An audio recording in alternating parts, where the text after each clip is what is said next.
Hey everyone, welcome back to David at Go To Hobbies. Right, just a little video about urban driving.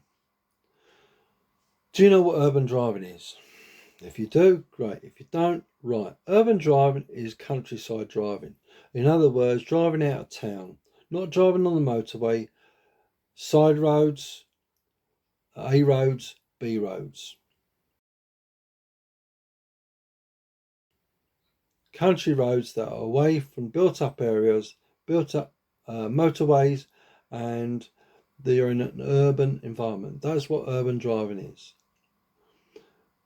Your speed will vary between what you're driving, your speed will vary to the road conditions you're driving on and the obstacles and the corners and bridges and everything else you'll be facing.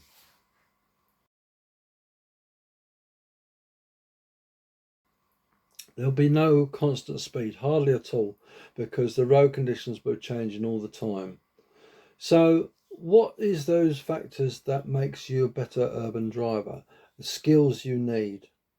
Number one is observation, anticipation of the road conditions, what's coming up and how to deal with it. Are you in the correct gear? Are you at the correct speed? If you're going too fast, are you driving aggressively?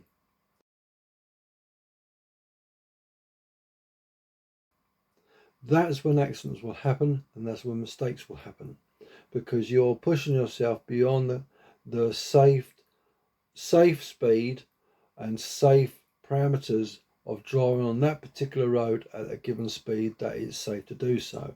Why do I say this? Right, if you're going down a road and you can't see what's over the brow hill, you're not going to go 60 miles an hour over that brow of that hill because you don't know what's the other side. There could be a cow sitting in the middle of the road.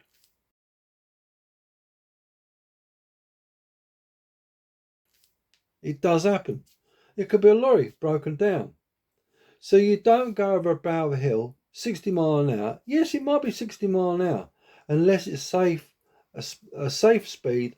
What would you class as safe speed? 20, 30, 50, 60? It depends on many factors. Your age, the experience you have at driving, the time of day. Is it night? What is the weather condition? Is it dry? Is it foggy? Is it rainy? Is it icy? There's no one scenario fits all. You cannot drive in a specific place like you did on the motorway. It just does not work.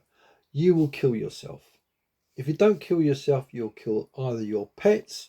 If you're petting a car, you could get away with a serious injury. Everyone else in the car could be dead, apart from you. And then you have that on your conscience for the rest of your life. Only if I knew now what I knew then.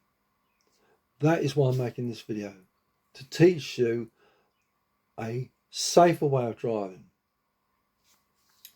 Why do I do this? Because I've seen so many people get killed. I've seen so many people get injured. I've seen animals lose their lives. It's absolutely horrible. If I can save one person's life or one animal's life, then it is worth all my effort and all my time making these videos. I can't emphasize enough to you, it's about your ability to judge what you're doing, and you need to do it safely. There's no point thinking that you're a good driver. Doesn't mean you are a safer driver. Excuse me. What you need to do is understand yourself, understand the vehicle you're driving in, understand the road conditions, understand the weather conditions, and where you are driving. All these play a crucial factor in urban driving. No two roads are the same. No two road surfaces are identical because the way they've been driven on, how much wear they've received, what condition of the road surface, so many factors. This will make you a better driver and a safer driver, to understand what you can do, what you can't do, understand your vehicle, because if you've got good tyres on the vehicle, you've got a better ability to stop. It depends on the quality of the tyres as well. How much tread depth there is. Is it raining? Is it freezing? Is it hot? All these play a factor. So how do we judge and make the correct decision for the road conditions we're driving in? So let's take one quick scenario of a road. I mentioned earlier in the video about a brow of a hill and a cow being on the other side, but you're driving at 60 miles an hour. The problem is, a brow of a hill can be like that, like that, like that. All different hills or humpback bridges of all shapes and descriptions, but you could have a bridge that comes up and then suddenly drops flat like that, because the way the bridge is made, and you've got steel girders and you've got it joining the other part of the bridge. I've been on a bridge that does that, and there's one, if I remember right, down by Dagenham. I think it was on the A13. It was horrible, absolutely horrible bridge, because you go up, as soon as you hit that top bit, your wheels are momentarily off the ground or lose grip. Why? Because we're driving at 50 miles an hour, 40 miles an hour, and what tends to happen, you lose adhesion to the road surface. For momentarily, you've got no control virtually of steering. So what do you do about that? You reduce your speed, so the vehicle doesn't leave the ground so quickly, but it goes over that ridge, but still adheres to the road surface. Why do I say this? It depends on the speed you're driving at, to what traction you have on the road surface, or grip, adhesion to that road surface. The faster you go, the less grip you will have.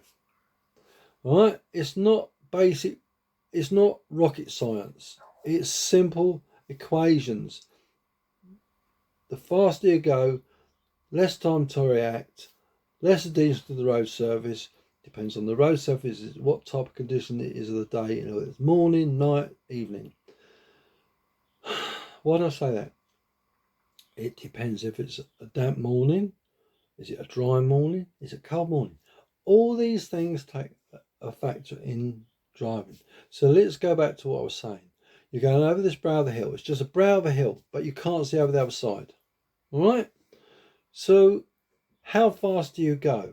What is the speed limit of the road? Let's say it's 60 miles an hour. But as you go over, let's say you're doing 40 miles an hour. Yeah? So you go over that hill, and as you cross that top of the hill, where are you actually looking? Are you looking at your mobile phone? Are you looking at the dash? Are you looking at the window? Or are you looking where in front of you going?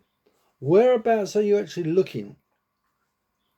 Right, I'll tell you where you need to be looking. You need to be looking at where that road surface meets the sky. That crucial part of the road surface. As you're going over that hill, you need to be laser focused. All right? Where that road surface meets the line between the separation of the road surface or whatever the background is. And as soon as you see anything, whether it be a straight road in front of you, a curve in the road, trees in front of you, if you see trees, right, over the brow of the hill, you know what's going to happen? No, that road's going to do that, either left to the right, one way or another. And what's going to happen? There's going to be a curve in the road. So if you're going too fast, you will have no reaction time to manoeuvre, and you could end up hitting another vehicle coming the other way. If not, that cow sitting in the middle of the road. Right. So how do you stop this from happening? Bring your speed down.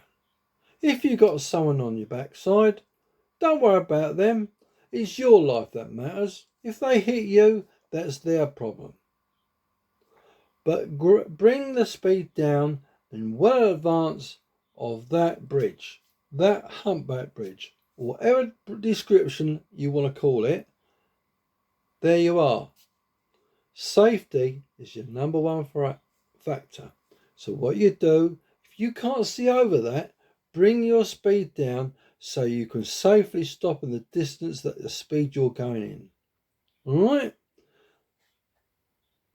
It's the reaction time from when you see something, your braking distance, and the overall stopping distance. Don't drive so fast that you can't stop within this distance that you can see. That's the simple rule. A fantastic tip for you, but I think I've covered a lot in this video, and hopefully it will save your life, someone else's life. If it doesn't, not my fault. You haven't listened to what I said. Thank you for watching. Please remember what I say. Use it to your benefit. Hopefully it will save your life, someone else's life, or an animal's life. So take care, everyone. Thank you for watching. Please like, share and subscribe. Bye bye now.